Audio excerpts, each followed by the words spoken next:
आज के इस वीडियो में डिस्कस करेंगे कि किस प्रकार से एस्टिमेशन ऑफ हेरिटेबिलिटी को किया जाए। जनरली इस तरीके के क्वेश्चन एआरएस और दूसरे कॉम्पिटिटिव रिटेन एग्ज़ाम में जनरली पूछे जाते हैं। हेरिटेबिलिटी की एस्टिमेशन किस प्रकार से किए जाए, साथ में कुछ लाइव स्टॉक के स्पीसीज़ भी दे दिए जाते हैं। पूछा जाता है कि किसी कैटल फार्म पर किस प्रकार से हेरिटेबिलिटी को एस्टिमेट किया जाए, या बफेलो फार्म पर किस प्रकार से किया जाए, गोट सीप फार्म या पोल्ट्री फार्म पर हेरिटेबिलिटी को किस प्रकार से एस्टिमेट किया जाए। एक पार्टिकुलर स्पीसीज़ देकर आपसे पूछा जाएगा कि कौन सा मेथड ज़्यादा बढ़िया है और उसकी रीजनिंग दे, और साथ ही साथ जो एस्टिमेशन है उसका जो प्रोसेस है वो किस प्रकार से होगा इसके बारे में एक्सप्लेन करें। तो इस प्रकार से जनरली एआरएस क्वेश्चन और सिविल सर्विसेज और दूसरे कॉम्पिटिटिव एग्ज़ाम यदि आपने एनिमल साइंस ले रखा है तो यहाँ पूछा जाता है। तो मैं आज के इस वीडियो में इसी बात को डिस्कस करूँगा कि इस प्रकार के यदि क्वेश्चन आते हैं तो उसे किस प्रकार से सॉल्व किया जाए। तो यहाँ पर कैटल, बफेलो, सीप, गोट, यदि इनमें से कोई भी हो तो एक ही मेथड यूज किया जाता है, जो कि मैं अभी आप लोगों को डिस्कस करूंगा। यदि पोल्ट्री पूछा जाता है तो उसके लिए दूसरा मेथड यूज किया जाता है। तो मैं यहाँ पर बिल्कुल डिस्कस करके आपको बताऊंगा कि कैटल, बफेलो, गोट, सीप, इनमें एक अप्रोच आप अपनाएंगे, और पोल्ट्री के केस में, बर्ड के केस में, लेयर हो या ब्रॉयलर हो, उसमें दूसरा अप्रोच आप अपनाएंगे। तो कौन कौन से मेथड यूज़ किए जाते हैं देखते हैं इसे। यहाँ पर आपको बताना चाहूँगा कि कैटल, बफेलो, सीप, गोट, इन चार कंडीशन में हाफ सिव एनालिसिस किया जाता है। और यदि पोल्ट्री पूछा जाए कि पोल्ट्री में किस प्रकार से हेरिटेबिलिटी को एस्टिमेट किया जाए तो यहाँ पर फुल सिव एनालिसिस किया जाता है। तो देखते हैं सबसे पहले हाफ सिव एनालिसिस किस प्रकार से करेंगे। तो हाफ सिव एनालिसिस में दो तरीके के हाफ सिव हो सकते हैं, पैटर्नल हाफ सिव और मैटरनल हाफ सिव। तो कैटल, बफेलो, सीप, गोट, इन लाइव स्टॉक में, इन स्पीसीज़ में जनरली आपको पैटर्नल हाफ सिव मिलेंगे।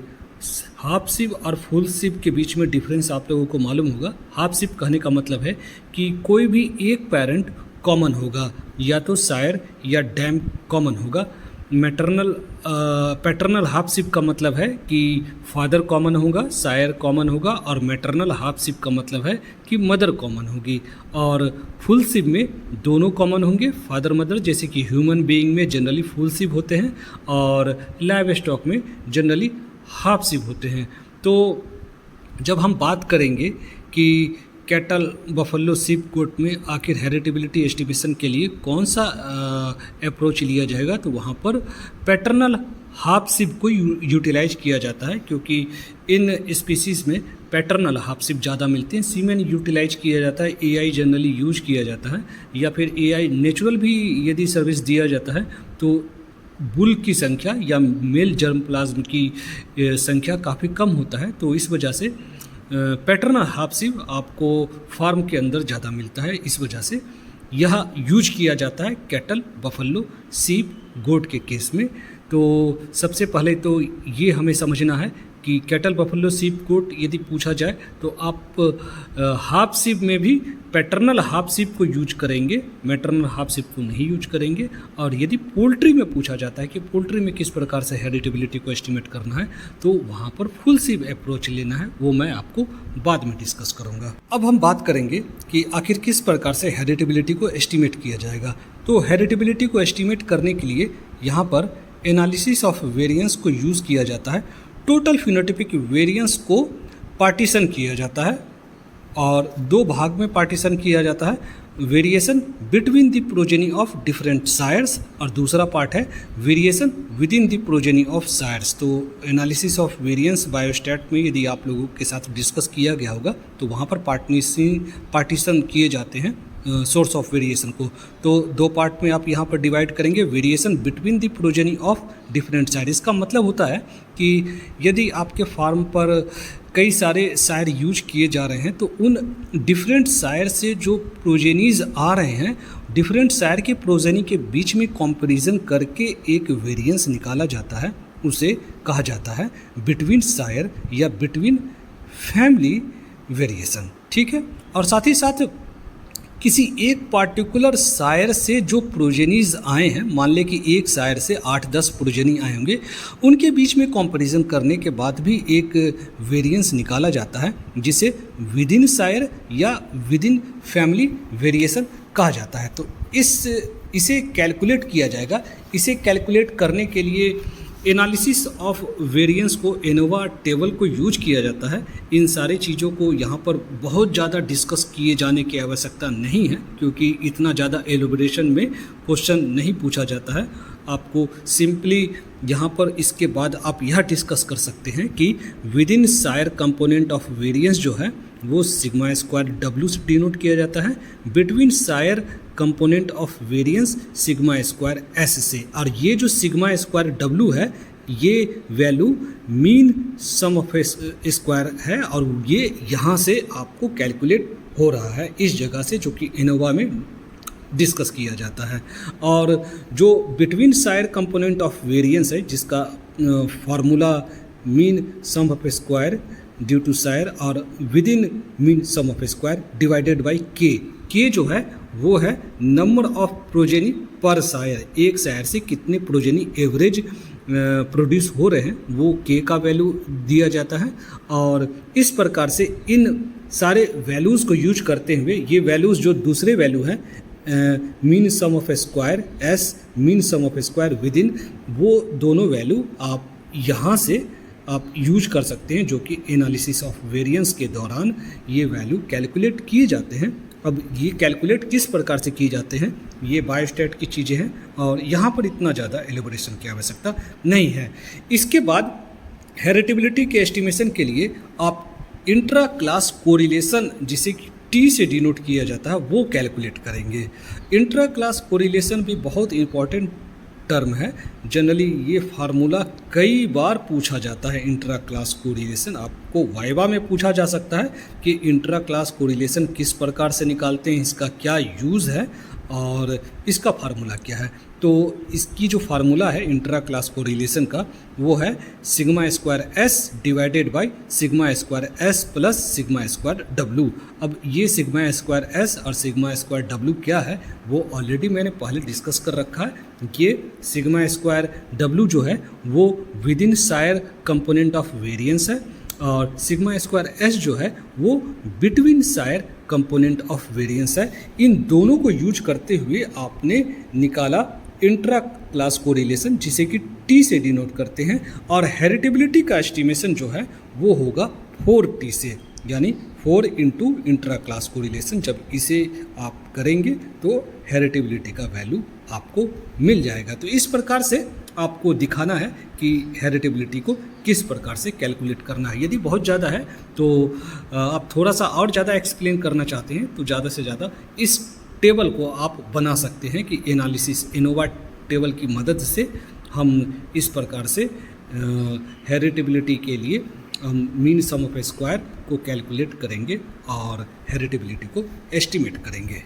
हेरिटेबिलिटी के एस्टिमेशन के बाद कई बार यदि आपने जो भी मेथड का यूज़ कर रहे हैं उस मेथड का एडवांटेज बता दें कि आखिर क्या बेनिफिट है और क्या डिसएडवांटेज है, तो वो भी काफ़ी अच्छा होता है। तो यहाँ पर मैं कुछ एडवांटेज की बात करूँगा कि इस मेथड के क्या कुछ एडवांटेज है।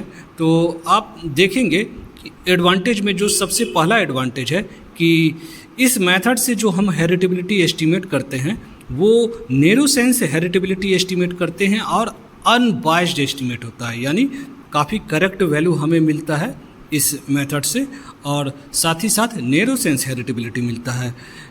कुछ मेथड से जैसे ट्विन एनालिसिस से जो हेरिटेबिलिटी हमें मिलता है वो ब्रॉड सेंस हेरिटेबिलिटी होता है, और ब्रॉड सेंस हेरिटेबिलिटी का बहुत ज़्यादा यूटिलिटी नहीं है।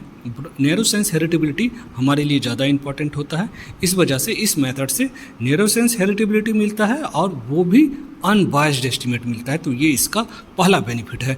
दूसरे बेनिफिट की बात की जाए तो यहाँ पर पेरेंट्स के परफॉर्मेंस की आवश्यकता नहीं होती है। सिर्फ जो इंडिविजुअल्स हैं उनके परफॉर्मेंस के बेसिस पर आप हेरिटेबिलिटी को कैलकुलेट कर लेते हैं।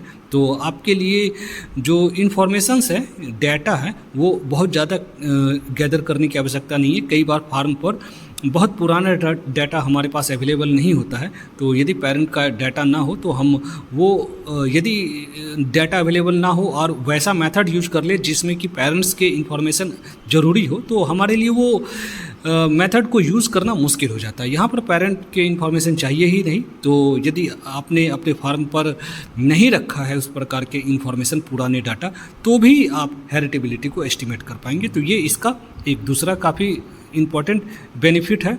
और साथ ही साथ भी डिस्कस करना काफ़ी आवश्यक हो जाता है कि पैटर्नल हाफ सिब और मैटरनल हाफ सिब, इन दोनों में से पैटर्नल हाफ सिब क्यों ज़्यादा इम्पॉर्टेंट है। तो ऑलरेडी मैंने पहले भी डिस्कस किया है, इसे लास्ट में जो क्वेश्चन होता है उसमें डिस्कस कर लिया जाना चाहिए कि जनरली फार्म पर पैटर्नल हाफ सिब और मैटरनल हाफ सिब, इन दोनों में से जो पैटर्नल हाफ सिब है, इस तरीके के इंडिविजुअल्स ज़्यादा अवेलेबल होते हैं। इस वजह से जो पैटर्नल हाफ सिब है वो वाइडली यूज किए जाते हैं लाइव स्टॉक में। मैटरनल हाफ सिब जो है वो फार्म में बड़े रेयरली, बहुत कम संख्या में मिलते हैं, इसलिए इसे यूज किया जाना बहुत ज़्यादा आप करेक्ट वैल्यू नहीं निकाल पाएंगे यदि आप इसे यूज करेंगे। तो आप देख पा रहे हैं यहाँ पर जो फर्स्ट पॉइंट यहाँ लिखा गया था, नंबर ऑफ मैटरनल हाफ सिब पर फैमिली इज वेरी स्मॉल। तो इस वजह से इस तरीके का मेथड यूज किया जाएगा, तो आप प्रिसाइज वैल्यू को कैलकुलेट नहीं कर पाएंगे क्योंकि जो आपके पास सैंपल साइज होगा वो बहुत कम होगा।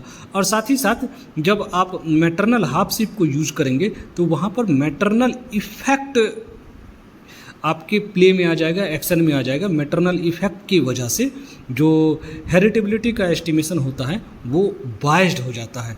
मैटरनल इफेक्ट जो है वो है आता है due to similar uterine, similar, क्योंकि दोनों जो भी मैटरनल हाफ सिब है उनको सिमिलर सेम मदर के अंदर वो पलकर निकलते हैं, तो इस वजह से सिमिलर यूटेराइन कंडीशंस और पोस्ट नेटल मैटरनल इन्वायरमेंट भी उनके लिए कॉमन होता है क्योंकि माँ उनकी कॉमन होती है। तो यह जो एक फैक्टर है, इसकी वजह से जो हेरिटेबिलिटी का वैल्यू होता है वो बायस्ड हो जाता है। तो ये जो पैटर्नल हाफ सिब को जो यूज किया जाना है, किस प्रकार से कैलकुलेट करना है, क्यों यह मेथड बेहतर होता है, इस बारे में मैंने डिस्कस किया। अब हम देखेंगे कि फुल सिब जो मेथड है वो जनरली पोल्ट्री में यूज किया जाता है और उसी किस प्रकार से किया जाता है वो अब हम डिस्कस करते हैं। पोल्ट्री और पिग, इन दोनों केस में फुल सिब एनालिसिस करते हुए हेरिटेबिलिटी को एस्टिमेट किया जाता है, क्योंकि इन दोनों स्पेसीज़ में, पोल्ट्री में भी और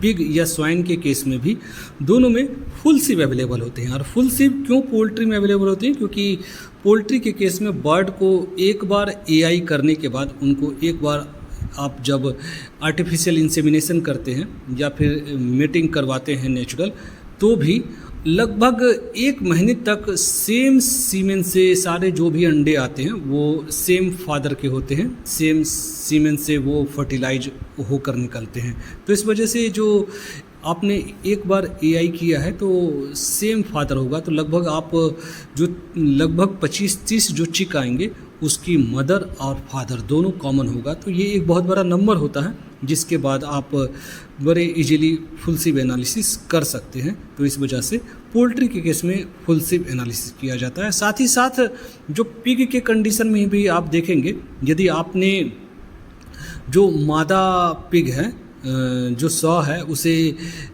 मीटिंग के दौरान सिर्फ एक ही बोर को यूज किया है, और या फिर जब आप एआई भी करवा रहे हैं तो एक ही बोर्ड के सीमेन को आपने यूज़ किया है, तो उस कंडीशन में भी आप पाएंगे कि पिग के कंडीशन में जो अच्छे फार्म होते हैं उनमें लिटर साइज काफ़ी ज़्यादा होता है, लगभग 12-14 के आसपास आपको लिटर साइज मिल जाएगा। तो वो जो 12-14 के आसपास जो पिगलेट आ रहे हैं उनकी मदर भी कॉमन सेम होंगी, और उन सभी लिटर में जितने भी बच्चे आ रहे हैं उन सब के फादर भी शायद भी कॉमन होंगे। तो यहाँ पर एक काफ़ी बड़ी संख्या में आपको मदर फादर कॉमन वाले फुल सिब मिल जाते हैं। तो इस वजह से स्वाइन के कंडीशन में, पिग के कंडीशन में भी यहाँ पर फुल सिब एनालिसिस किया जा सकता है। अब यहाँ पर यह डिस्कस करना आवश्यक है कि आखिर किस प्रकार से हेरिटेबिलिटी को हम एस्टिमेट करेंगे।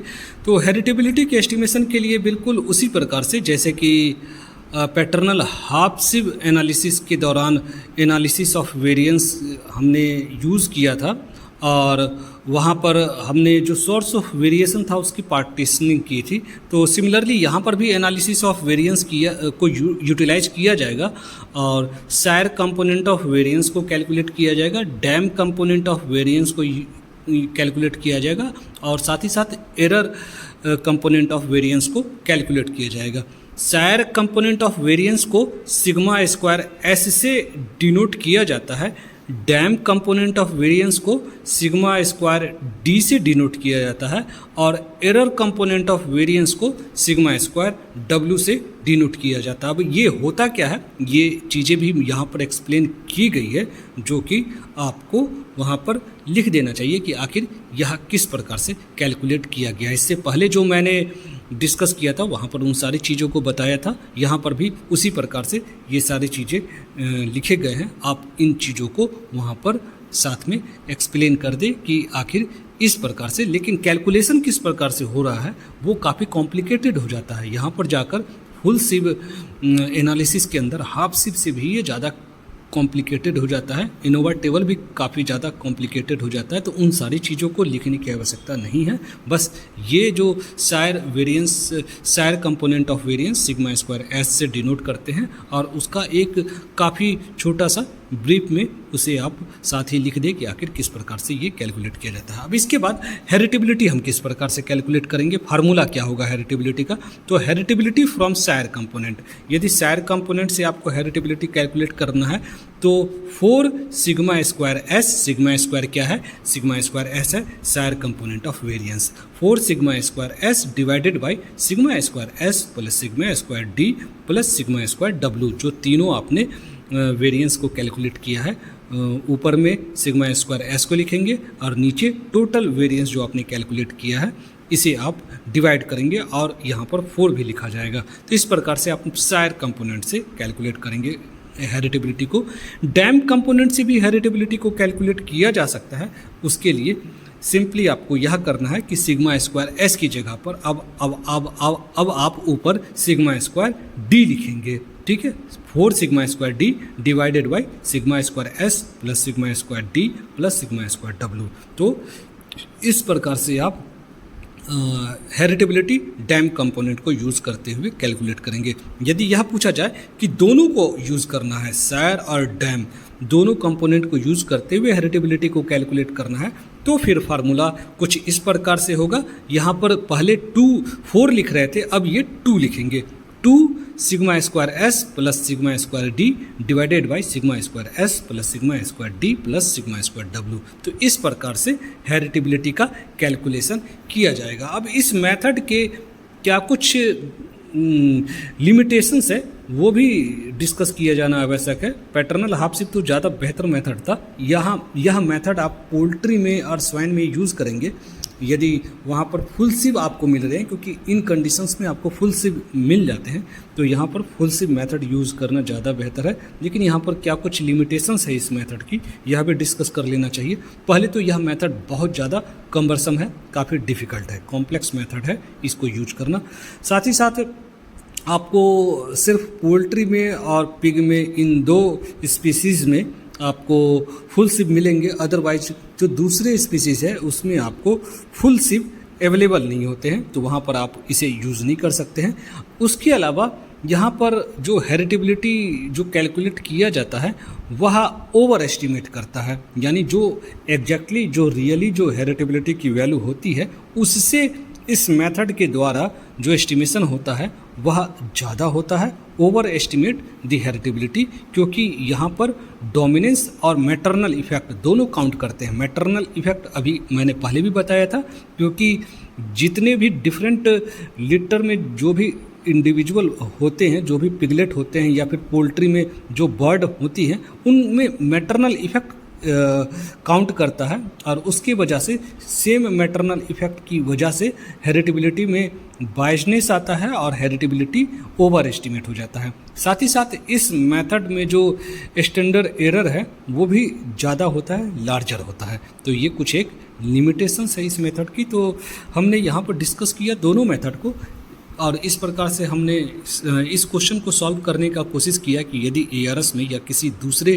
रिटन एग्ज़ाम में पूछा जाए कि कैटल में किस प्रकार से हम हेरिटेबिलिटी को एस्टिमेट करेंगे, तो पैटर्नल हाफ सिप मेथड को यूज करेंगे। सिमिलरली बफेलो गोट शिप में भी उसी मेथड को हम यूज कर सकते हैं। यदि पोल्ट्री और पिग, दूसरा मैंने यहाँ पर पिग नहीं लिखा था, पोल्ट्री और पिग, इन दोनों केस में यदि हेरिटेबिलिटी को एस्टिमेट करना है तो यहाँ पर हम फुल सिप मेथड को यूज़ कर सकते हैं। दोनों के जो भी एडवांटेज या डिसएडवांटेज है उसे भी लिख दिया जाए, और साथ ही किस स्पीसीज़ में कौन सा मेथड हम क्यों यूज़ कर रहे हैं, जो रीजनिंग है वो अवेलेबल है, डाटा की अवेलेबिलिटी के ऊपर डिपेंड करता है कि कैटल बफेलो में आपको फुल हाफ सिप भी मिल जाएंगे और वो भी पैटर्नल हाफ सिप मिलेंगे, तो वहाँ पर वो मेथड हम यूज़ करेंगे।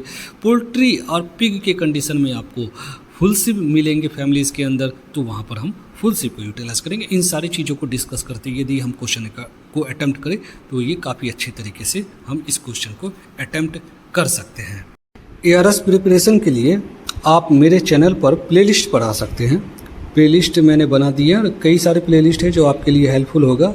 ARS AGB, animal genetics, population genetics, animal breeding, ये 4 प्लेलिस्ट आपके लिए काफ़ी महत्वपूर्ण होगा। आप इन प्लेलिस्ट पर जब जाएंगे तो आपको कई सारे ऐसे लेक्चर मिलेंगे जो आपके ARS प्रिपरेशन रिटन एग्ज़ाम के लिए हेल्पफुल होगा।